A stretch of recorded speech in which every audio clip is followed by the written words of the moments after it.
Halo semuanya, nama aku Zoa. Aku umurnya 19. Aku asalnya dari Universitas Multimedia Nusantara dan aku di Prodi Teknik Fisika. Jadi pada video ini aku mau ngejelasin ya uh, satu atau dua uh, kelebihan aku saat di dalam kayak kerja tim lah. Jadi ini sebenarnya terjadi di 2023, di mana aku dipercayai jadi ketua kelompok dalam suatu proyek tugas kelompok di sekolah. Nah, tim aku ini terdiri dari 5 orang dengan karakter dan gaya belajar yang beda-beda. Dan kita dihadapkan pada tenggat waktu yang cukup ketat sekaligus materi yang tidak mudah. Situasi ini ya nuntut aku supaya nggak cuman di situ aja, tapi sebagai ketua yang benar-benar turun tangan dalam menjaga semangat dan kekompakan tim kami.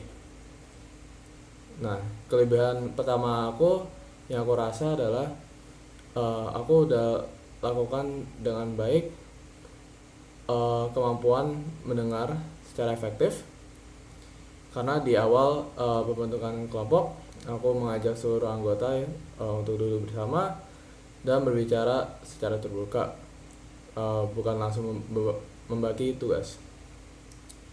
Aku juga ingin tahu apa yang menjadi kekhawatiran mereka, bagian mana yang mereka rasa sulit, dan apa yang mereka harapkan dari kerja tim ini. Nah, ternyata ada teman yang merasa kurang percaya diri sama kemampuannya. Nah, ada juga yang punya semangat tinggi, cuman takut suaranya tidak didengar.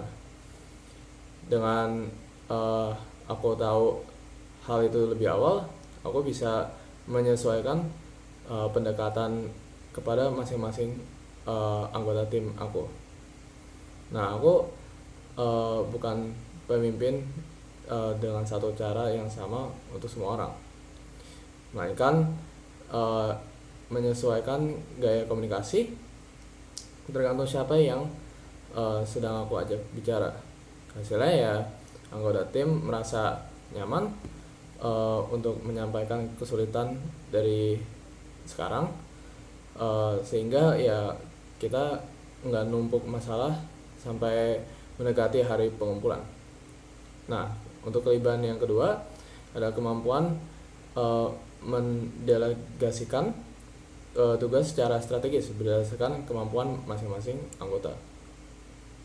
Nah, sejak awal aku udah ngamatin gimana tiap teman bekerja dan berpikir.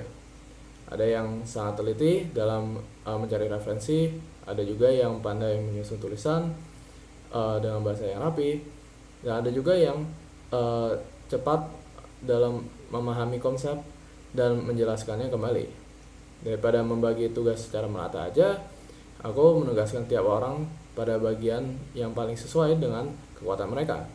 Aku juga memastikan bahwa ya nggak ada anggota yang merasa beban kerjanya itu jauh lebih berat daripada yang lain, karena ketidakseimbangan beban adalah salah satu pemicu keretakan paling umum di dalam kelompok.